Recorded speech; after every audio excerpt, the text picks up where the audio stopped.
Record. Welcome, welcome, welcome. We are back with another round of our succession planning series. We've titled it the Cradle to Legacy Growth Series. I am grateful to be your continual host with Impact Business Capital, Brian Kennedy. We have the phenomenal Janise Graham, your co-host with the most. And if you didn't know, now you know.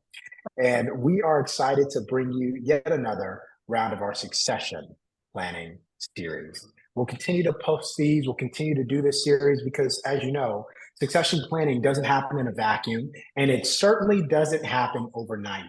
You want to get ahead, and you want to be as far ahead as you can. That takes a great team. That takes a great bench of team members who can help you succeed.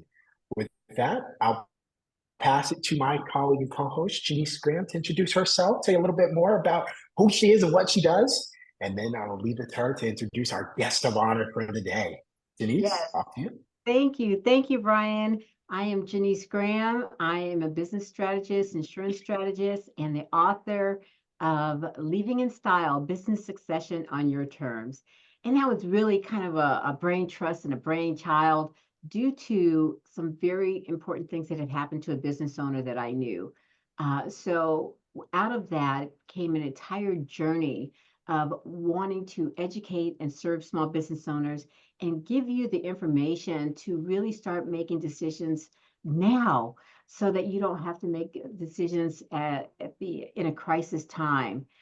So Brian and I and Keenan from Cal Baptist started this program and this series last year, and we wanted to continue it and continue to have this conversation because there's so many facets to the many expertise and owner and advisors that can help you. It's not just one conversation with one banker, one conversation with one business broker. We want to bring a variety of people because there's so much that everyone does. There's an assumption that you think you know what someone does. And in the case of a CPA, there's an assumption that most people think that they only do taxes, and that is not true. So we are so excited today to have Eric Roark here with us. And I'm going to ask Eric just if he could do a self-introduction, share a little bit about yourself, Eric, what you do, tell us about your business and your clients. Well, thank you, Janise. First of all, I'm honored to be here with you and Brian today, talking about a subject that is really near and dear to my heart, which is succession planning. And as far as, I just look at it as father time is undefeated. So that was a realization for me as a business owner. I was like, wow, you know what? I want to think that I'm going to live forever, but the truth is I'm not. And, praise the Lord for that. That I'll be with my maker one day.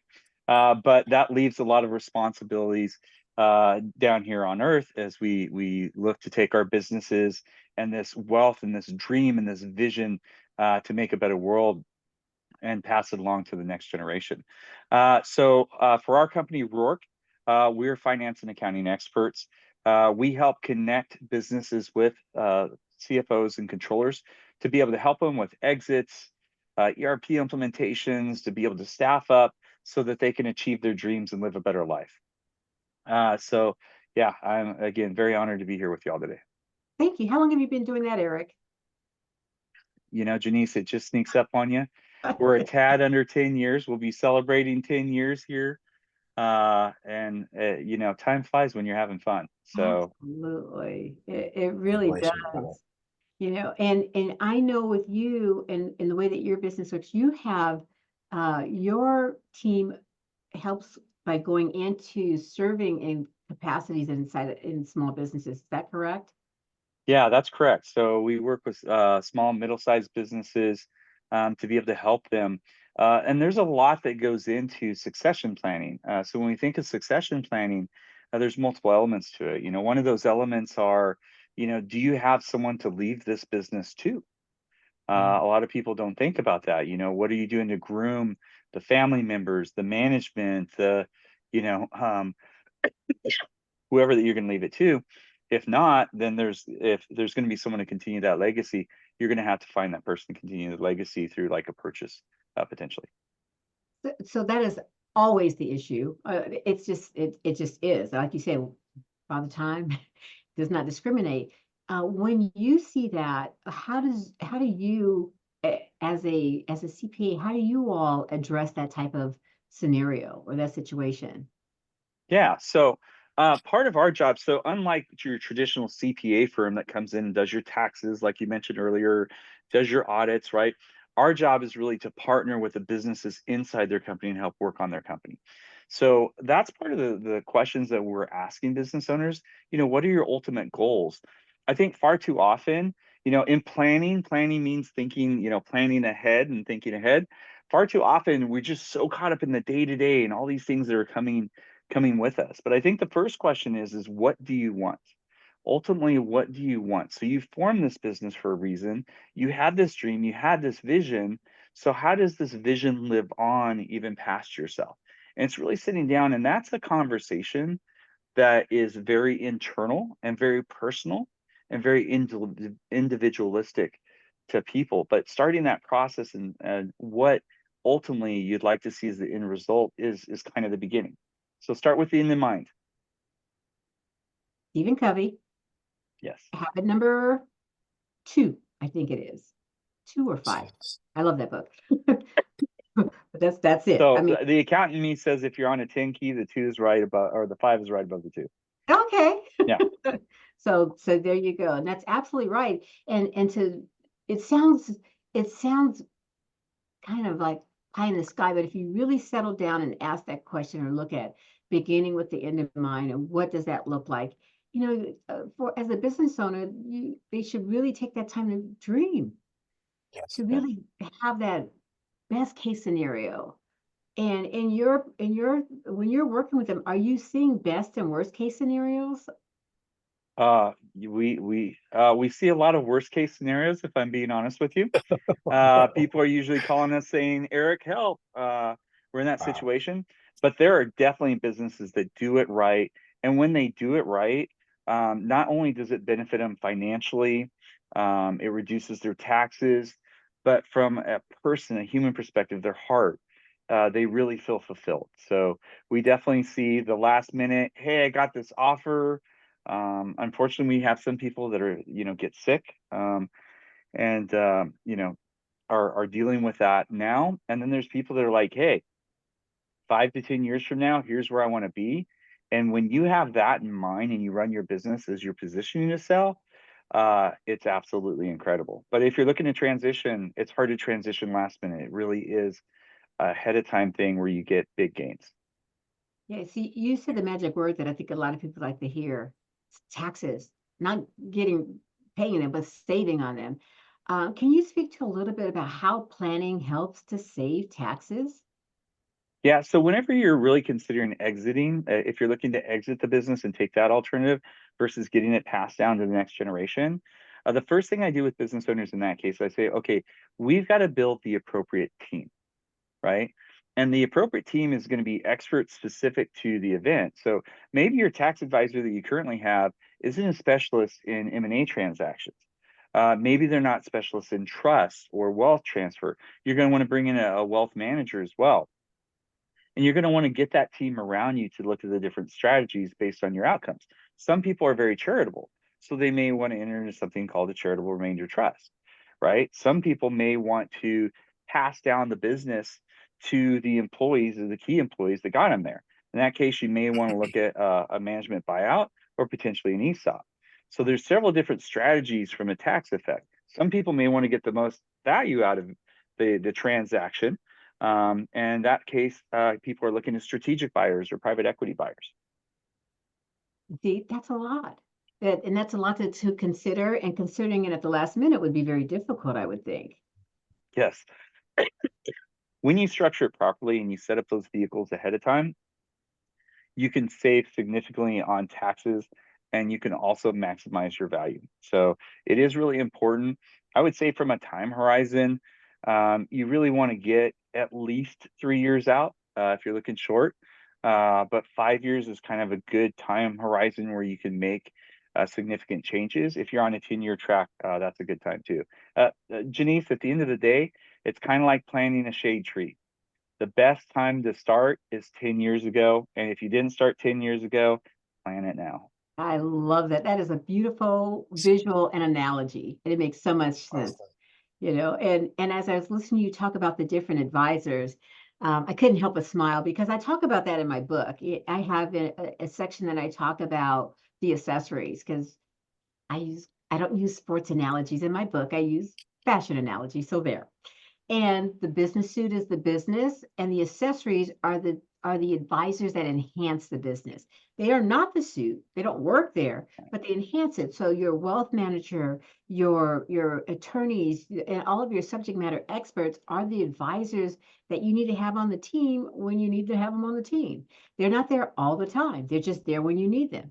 So, I think that was so key and it's so important. And I often liken it to having doctors. As you get older, not me, because I'm perfectly healthy, let's be clear. But as you get older, you'll find that you'll talk to people who say, well, I have multiple doctors. You don't have to be older these days, but they have multiple doctors. Maybe you have a cardiologist, a podiatrist, an orthopedic surgeon. You have all of these advisors and these experts that know what they know. And I try to get business owners, and I'm sure you do too, to understand that we're not all knowing.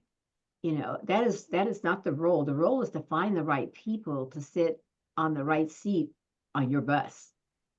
Yeah, it's all about leverage. So I heard someone speaking, and they were talking about the key of the entrepreneur is to gain leverage, and that's to have the resources to be able to take your dream and your vision and make it happen. And I look at the advisors that you put on your team as that leverage that you need in those circumstances. Janine, one thing that's happening too is emerging trend in small and middle market business, and this is one of the best practices that I've seen, is people will bring in their advisors, their advisory team, their trusted advisors that know the business, and they bring them into an advisory board. And so they may meet quarterly on the advisory board. I mean, like having someone like yourself to be able to talk about insurance and the different aspects that you're not going to know as a business owner. Even your CFO is not going to know. They have some ideas of the insurance, but there's specialty type of ways. Having someone like Brian and AMPAC be able to talk about financing options and how you grow your business and what leverages you want to look at to grow a strong business. That could be a part of your advisory board, but that same advisory board is going to have that expertise to help you in that succession, whatever your goals are. Absolutely right. What are your thoughts of having the advisors all come together at one time? I think it is a great opportunity because then what happens, like so we have group meetings, right? And I see the value of group meetings because you could have individual meetings, right?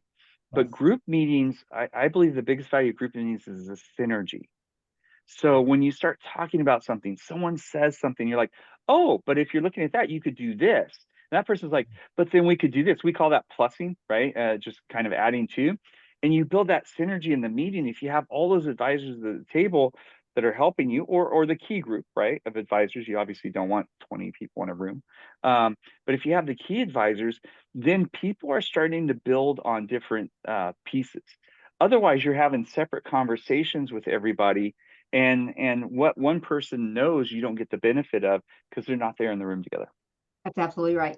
I always liken it to playing telephone when you're little, when you have the little cord or Oh, you whisper in yes. one ear and you have to pass it on. If you're not an expert and saying, I have to, one of the most common things we hear, I have to run that by my CPA. Well, if your CPA was here, they can have you a the conversation, Yeah. and what you're running by them would actually be accurate because oftentimes professionals speak differently and they can understand more concisely and they can understand one another without going, well, what do they actually mean? Because the conversation changes, or if you're not sure, you're like, well, I think they suggested that we have X. Real quick, I'm going to share a story because it came to mind years ago. Hilda would remember this. Um, I'm a member of NABOS, the National Association of Women Business Owners. And there was a client that had a need for his corporate docs to be done. The banker required that they have life insurance for the loan as a collateral assignment. I think the loan was going through AMPAC. but there were about 4 or 5 of us that were novel members that all worked together for this gentleman. And he was thrilled. He was like, oh my goodness, this whole group, they all work together and you talk to each other. And it's like, that's really how it should be. It's, I could pick up the phone and go, hey, Deborah, how much coverage did you all need? And she could tell me exactly. It's not like, oh, I have to go ask my banker. I have to be in the middle of this conversation. When the advisors are all in the room together, oh, the attorney was there because Kim did the legal documents. So it's like we're all together and having a conversation. It flows so much faster. There's nothing lost to interpretation. And I think that's a great idea. And I think what you're suggesting, everyone should take heed and do. If you're having that meeting, even if it's an annual meeting and you bring your team together, it makes the conversation so much more concise. Yeah, the more cohesion that you can build between your service providers, the more you can get leverage and the expertise. And then as the business owner, you don't have to be the one being the hands-on conductor of that. And so if you have those trusted relationships and they're working together, you're getting synergy in the background on things that, just kind of keep coming to you. So it really becomes very effective. But it's even more fun when it's like, hey, let me ask my CP or ask my banker. And the banker says, well, how about these questions? Or do you want to achieve this? And they're like, well, let me go ask the person that I just asked. It takes all that back and forth out for the business owner. You're so busy, as a business owner. Again, the more you can leverage and get the time and that expertise pulling together. And that's why that becomes an emerging trend. They're also seeing clients in your industry that are talking about exits. So I talked to a business owner the other day.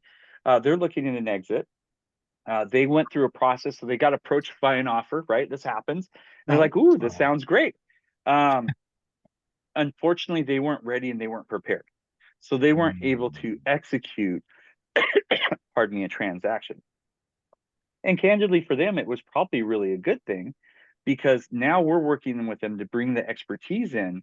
But what we're talking about is an advisory board of people who've been through an exit in that space. So we talked about bringing an investment banker in who's in that area. So now I can go to the investment banker or my CFO that's in there and say, hey, what are you seeing as benchmarks in this industry? How are we comparing against the industry? So now we can leverage and get to that mark or understand our difference. What are the things that are driving the value or the multiple of the company? So strategically, that leadership team can really think about that.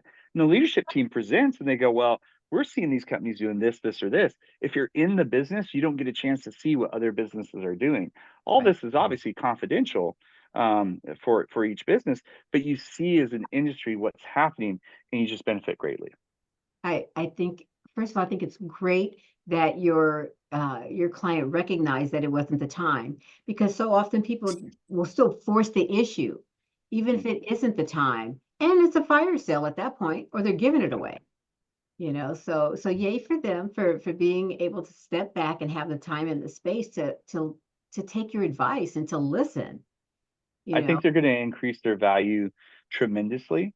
We had another client that wanted to exit right away. They weren't able to, so they agreed upon a purchase price. And when they were going through the due diligence process, a lot of things came up that made the company concerned. And so we were helping them through that process. Unfortunately, we came into the game late. Again, planning ahead helps. But what we were able to do is lay out a process and a system and be able to explain the financials and build that story of what they've created, right? That family had created. So 3 months later, 3 to 6 months later, the company came back and said, hey, how is it going? And they said, well, it's going really well. We're continuing to do this, and this is what this looks like. And they were able to explain the factors that we established during that process. And they were like, well, that sounds very attractive. Would you be interested in going back and doing this again? The answer was yes. Now with the preparation, we were able to get through that due diligence process, gave the company confidence, and they were able to get I don't know if it was the original value or higher than the original value, I don't recall, of what they were looking for whenever the deal fell out. So a little preparation and it goes a long way. Well, let's be clear, folks. That is awesome. It doesn't always happen that quick. You're like, people, I could do that in 3 months, not a problem. He said I could sell it. Just like it was actually the year ahead that we put in the year and a half ahead Oh, of Ah, okay. building that through the whole process to where it fell off. there you And they go. finally said, hey, you know what? We're just exhausted. So there's a thing of fatigue if you get in a process. And that's Yeah. one of the reasons why you want to prepare. If you spend a long time for the process, people get fatigued and then the deal won't go through. So they went through that. We constructed the story. They just ran into fatigue. So this is an unusual circumstance, but we were able again to get everything ready. So if you would have started that 2 years ago, Right. candidly, because we were talking with the investment banker on that deal, the investment banker was like, hey, we're below industry averages. If we would have been monitoring and getting the industry averages, because we would have been involved 5 years ago, 5 years ago, they would have sold for even more money. Wow. Mm, makes Wow. sense. See, that's Yeah, awesome. the owner came back to me and said, Eric, how much money do you think that we left on the table? Mm, And I obviously you never know what you don't know, but it right. was definitely millions of dollars. Ah, wow. I mean, that's a yay they sold because they wanted to, but that's not going to leave him. Right? Yeah. For years, he's going to be sitting at dinner going, we could have, if we had a, we could have, and should have, and that although they sold, yay, because a lot of businesses don't sell, um, to know that you left money on the table is tough.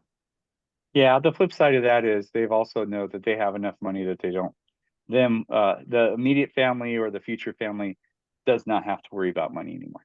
Beautiful. That's beautiful. That legacy Yeah. is there. Awesome.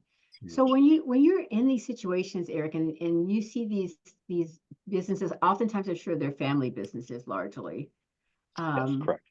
for sure closely held. Why are they ready to leave? Is it illness? Is it age? What is it? Mm, So there's obviously different reasons why people are exiting, and they do vary. So if I start kind of maybe from the age demographic, right? Yes. You have people that their goal is to build a business and be able to sell it, and then build another business and be able to sell it. So they're serial entrepreneurs. Right. So we have people that are very interested in doing that. We have people that something happens, in the business or the industry's changing, or, and they're like, well, I think now's the time to go ahead and take my chips off the table. I've made enough. I feel happy, and I'm not interested in the risk. Um, then more towards the extreme, and you see this a lot more recently, just because of age demographics in the U.S. with the baby boomers. There's been a lot of M&A activity in regards to people just getting older and wanting to retire. They haven't built a succession plan with either their management team or their family. And so they're like, okay, hey, I've been working, my whole life.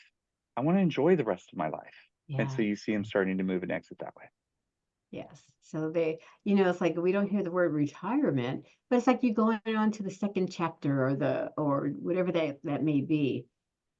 Yeah. So And some of these people, like, they stay involved with the business. So in a private equity sale, they'll typically want people to stay on, help that transition. Now you're in a consulting role. We had one of our clients now that was looking at an ESOP, ended up selling to a strategic. And so he's involved on a consulting basis, has 2 young kids. And he's like, hey, I want to spend more time with the kids, but I still love this. right. So I'm going to do 20 hours of consulting and help the company out. The company loves it, and so you just get fulfilled. Again, there's as many reasons as there are colors of the rainbow. So that kind of takes away that fear of what am I going to do with my time? What am I going to do now? mm, I'm no longer yeah. needed. Yeah. I'm no longer wanted. What's interesting, Janise, and I did hear some good advice. You should have 6 hobbies before you retire. Like that. So I've got my business, but what we find is once people, because you go through that period, like, okay, what now? But what tends to happen is then people more align with the things that are even closest to their heart. People get involved with charity work. They're spending time with the children. They're going out starting another business. There's all these things that they do. But as you go into that second thing, that second phase in life, it becomes even more beautiful. So they're like chapters. And someone told me this once, and I love this advice. They said, Eric, it's like you've got two doors, right? One in front of you and one behind you. And in order to go through the one in front of you, you have to let go of the door handle behind you. And so once people let go of the door handle and they walk through this new chapter, right, in their life, then they really get their blessings. That's awesome. I've heard that before and I forgot it. So thank you for reminding me. Yeah. You know, because it's true. I mean, if you have to have just enough distance where you have to let go, you know, and I always call that space in there the golden baton. You know, I mean, I'm a track and field girl. I love track and field, and watching them. And if you can't pass off that baton, you can't hold on to it. You just that doesn't work out well for anyone. You have to release it, and to be ready to do that, you have to move forward to do that. So that's a But great. the way it was described to me is you can't walk through the door of God's grace and his purpose if you're so busy holding on to your own. Ooh, Mm, can you type mm. that up and send it to me? That is Post that on so Twitter. true, right? I mean, That's a okay, good we one. should capture that as a quote. That is absolutely right. I love that. Wow. So there was a terminology that you used, and I always try to be aware that some folks don't always understand. You're talking about M&A folks. What is M&A? M&A Thank you, Janise. stands for mergers and acquisitions, right? So mergers when you take two companies, put it together, and acquisition is whenever you buy a company. So that's kind of the jargon in the industry. So does everybody need M&A? No, they don't. And that's one thing I think that too many people don't look at. I think the first place that you start is what's in front of you. So when you're looking at succession, succession doesn't mean I sell my business. Selling my business is one option under succession. Succession can be that I turn it over to my staff, that my kids come into the business and own the business, right? It's however you want your legacy to be remembered. It could go on to the management group and the family retains ownership. There's several different options. And so that's usually the questions that we start with before we start with exit is, what do your kids want to do? What do you want to do with your employees, your management team, your leadership, those who got you there? So succession could be just continuing to own the business and turning it over to the people that are the operators. I think that's every business owner's dream, right? If you go back to the EMIT, to be able to run a business and sit on the beach with a, fruity drink in hand. I think it's every good business owner's vision. It is so sad when There I you hear go. stories about business owners that say, I don't care, I'll be dead. You know, Mm, I mean, I had someone say wow. that to me, and I said, that Wow. is someone I could not and would not ever work with. And one of the things I tell people, I don't work with people who don't care about someone because succession, exit, transferring of wealth, whatever the case may be, you have to care about someone, even if it's yourself, I guess. But it's so hard to hear that. And there are people out there, believe it or not, who have that mindset. When I'm gone, I don't care what happens to this place. And it's like, okay, so this is about you. Um, that would be someone I'd have to refer to someone else. I couldn't work with them. I have a group that I'm working with now that's doing an ESOP, and they have a heart for the people. It is so beautiful to see. So, Eric, do you see more of that, the heart, caring, legacy type of folks, more so than those who go, I don't care, I'm Yeah, out. I think as business owners, we all go through seasons, right? And I admire the resiliency and the heart of business owners because there's a lot of heartache and heartbreak. And so I think you do catch people in those moments where they don't necessarily feel that way, but they react that way. I think most business owners that are successful really have a care and love for what they represent, the people that they have. Otherwise, it feels almost impossible to be a successful business owner. So when I look at business owners, I look at people really truly caring about things external to themselves. And I coach people with that. They come to me and say, Eric, should I own a business? I said, look, if you're in it for money or to do less hours, go get a job, because Right. it will be many years before you get paid more or have less hours, if ever. And so to really be a business owner, you got to have a thriving passion, a belief about something greater than yourself, where you're willing to sacrifice money, years, and time in order to get there. So my belief, Janise, and my experiences is most business owners are that way. And when I run into those business owners that have that bad day, I look at it as that bad day or that bad season. Yeah. Oftentimes, I've had it a lot, not so much with business owners, but even talking to people about long-term care, they'll say, I told my kids that get sick, put me in a wheelchair and push me into the lake. And when people say things like that, I used years ago, it would shock me. Now I would just look at them and go, well, that's illegal. And the reality is they're saying those things because they don't know what else to say.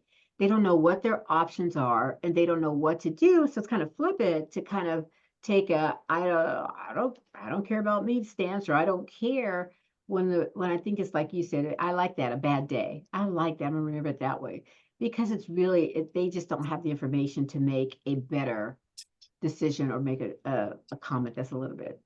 Yeah, and hopefully today we're going to be able to reach some of those people.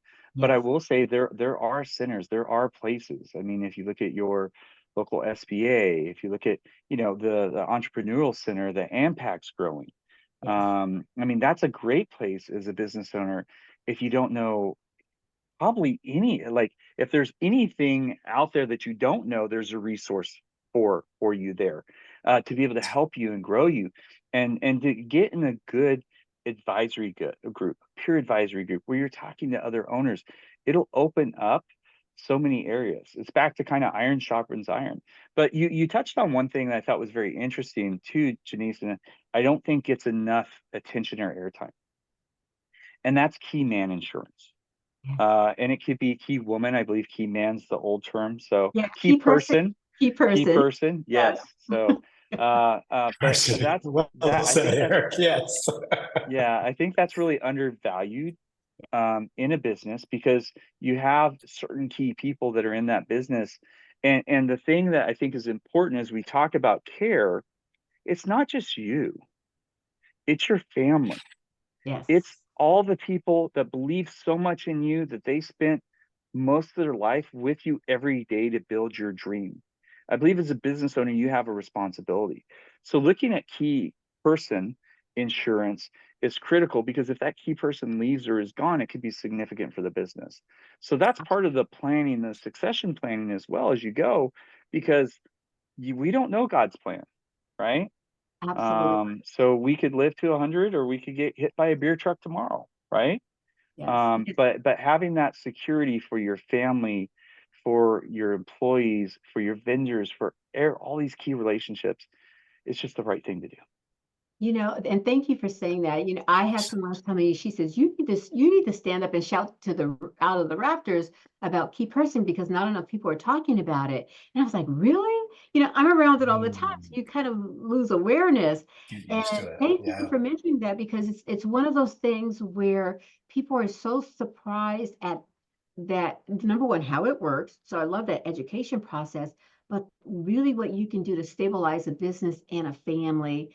I say it stabilizes, a key person stabilizes the community, because if you can stabilize and continue a business, you've continued a job, you've continued a mortgage, a rent, a car note, childcare, food. You have continued stability for pennies on the dollar. Literally pennies on the dollar. I'm working on one now where it came back, and I think she saw how inexpensive it was, and she's like, I need a higher face amount. There you go. Yeah. The fear that people have of finding out, or even just having that conversation. If I can encourage you to know, one of the things that Eric talked about was the ecosystem center, entrepreneur ecosystem center, which Brian is going to share. It's a safe place. Also, we're talking about having safe conversations. And that's a conversation I would love to have with anyone. I don't care if you're in my industry. I really don't. It is so important that you have a key person conversation and look at who the key people are. It does not have to be the owners of the business. It could be your top dog salesperson, that business development rainmaker. And it could also, there are ways to make sure that you incent the good people to stay. So yes, that is There's huge. retention tools around that as well, as I understand. You're the expert. But I also look at, the irony of this, and Janise, you probably have some more experience than I do in this.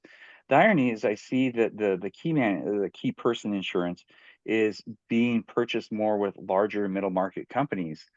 But the truth of the matter is the small businesses are the ones that need it more. When you get to a larger company, things get more dispersed. Yes. When you're a small company, just a lot of times there's a few key people, and maybe that's even your whole shop when you're starting. Absolutely. And yes, you're right. I have some stats. As a matter of fact, I have some records that show that Wells Fargo and Bank of America own more permanent life insurance than they do real estate. They have Wow. more key person insurance than they have real estate. So yes, that the mid to large companies understand that is one of the, when properly set up, it is one of the last tax advantaged tools that you can use in that way. It is huge, and There's that hopefully taxes again. there's those My taxes. ears are Exactly. peeking up. How do I save taxes? I worked hard Yes, to earn it. I don't want to give it to Uncle Sam. If I want to give it to a charity, I'd like to give it to a charity of my choosing, that part. not the government of their choosing. And we tell people, if you're not you get to give it, you get to use it in the business or on yourself. You get to leave it to your heirs, or actually we said it was your heirs, charity, or taxes. Out of the three, heirs, charity, and taxes, you have to pick two. Which two do you want? Because sometimes people go, I'm not very charitably inclined. Okay, then pay the taxes. Hmm. So it's like pick Well, two. that's a charity. You're just choosing which charity. Exactly. You get to choose, or as the lady told me, she goes, you give to charity and they'll invite you to lovely parties. It's like, oh, okay, that's a great way to remember. So you'll have extra things to do on the back end. But yeah, it is huge. I would love for more small businesses, and it's truly my goal to educate small business owners on the importance of even considering. Now, everyone doesn't qualify for it, so there are some alternatives, but it is a tool that mid and large businesses have figured out and small businesses haven't. Yeah. Well, it's interesting too, because I see some people are afraid because you go through a health screening at times for that. Yes. Like, well, I'm afraid of my health screening. That That's health screening could actually be the thing that saves your life. amen, brother. And Absolutely. if you're not working on the base of your pyramid, which is your body, your health, your spirituality, if you're not working on use the base, like you can't hold everything up. So this could be a good time or a breaking moment. Don't be afraid of that health evaluation. Lean into the health evaluation because Yeah, that's going to be better. And sometimes those moments are serendipitous. absolutely. And it's not always, first of all, the health screening is free. What he's talking about is free. And there are times, and I've experienced it and seen it, where I've had someone decline because they have diabetes, let's say. And the only reason why they were declined because they had diabetes is because it was undiagnosed. That health screening diagnosed it because maybe they didn't go to the doctor. But I tell us, like, it's the nice thing about diabetes is it's chronic. It's not terminal anymore. It used to be terminal. And if you once you get under control, we just go back and try again. And if not this carrier or company, we'll try another company. Because I am independent, I like to say that I go to the mall of insurance companies, like, oh, let's go see if these shoes fit this dress. And so there are some companies will, some won't. But that health screening is huge, and it is absolutely free. Well, I know for me, I was afraid of it, so that's why I can speak to it Yeah. personally. So I went through that process, and candidly, the result for me was, well, if I don't like where I'm at, then change it. There you go. There That's you it. go. That's it. That's it. That is it. And Powerful. even if you're young, as a young business owner, you may be thinking, I'm young, I don't have a family, or I don't have children. Ensure your health class, because there are young people who are invincible, so they think. But the reality is that if you're healthy and you get coverage, there you may not always be healthy. And I've experienced that as well. I had a young man, 27 years old, didn't want to do the paperwork, and then was diagnosed with stomach cancer and esophageal cancer. So now you're uninsurable, and maybe for the rest of your life. So insure your health class. And then if you have a diagnosis or something that happens in the future, you can still get coverage without a health screening because you've already done one when you were healthy. So there's a lot of really great things and great conversations to have around that. Yeah, it's about managing your risk. Managing the risk. That's what we are. We're in the business of managing risks. Like a true accountant here. Yes, yes. Well, Eric, thank you so much. I always enjoy hearing you and talking. You have such an amazing energy. I think that hopefully this gives people a little bit of an understanding that CPAs don't just do taxes. It's such, you're an advisor to the business. It's multifaceted in what you do. And I really appreciate you sharing your expertise with us today and talking a little bit about the ecosystem. And Brian, if you could pick it up and take it from there, because you're the man that knows all about that. Grateful for this time, and I hope that you all have gotten some value yet again out of our succession planning series. You see there are so many concepts, so many pieces that you want to know, and you want to know it early. You don't want to be, as Janise said, you don't want to be wheeling off to the hospital trying to get your succession plan together. And as you learned from Eric, you want to be 1, 3, 5, maybe even 10 years ahead to really do it the right way and maximize the value and mitigate that risk. Once again, this is what we're here to do. And we're here to educate, we're here to inspire, we're here to make sure you're getting access to value. And I'll do a very brief screen share just to show you one of the screen grabs from our Entrepreneur Ecosystem mobile app, where you'll see some of the members of our succession planning dream team. As Eric has now been a part of our succession planning series, we're going to be making sure he's enrolled into the app. He's added to the team so you can access him as well. But you want to be connected with a team. If you get nothing out of this, understand that there are multiple players that go into this long-standing process of wealth transference, of legacy planning, and of wealth creation and sustenance. With that being said, we are excited to bring you our Connecting Faith and Business Summit coming up on October 17th. Please and thank you. Come on down. Yay. We want you coming in where we make the connection between faith and business. We want to see you there, where we'll be coming yet again, as we did last year, succession planning. We're going to be covering a lot more. This is going to be the best year yet, our 16th annual. So please and thank you. Come to be inspired, to be equipped, and to be empowered. But once again, know your bench, know your network, know your numbers, and make sure that you are looking ahead as you try to do your succession planning early and hopefully often.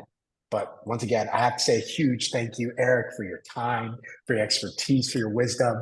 I enjoy it every time. You're so filled with electricity. It's fiery. I love it. And Janise, it is always such a joy to co-host this experience alongside you. So many great things and key essential things that we need to learn, like key person insurance. You all didn't catch that one. Please make sure you're catching that as well. But with that being said, we'll go ahead and conclude our session for today. We'll be looking forward to seeing you on October 17th of 2024 at the Connected Faith and Business Summit. Once again, thank you for joining us for the Succession Planning Series. Have a great day and God bless. We'll see you soon. God bless you. Yes, we will.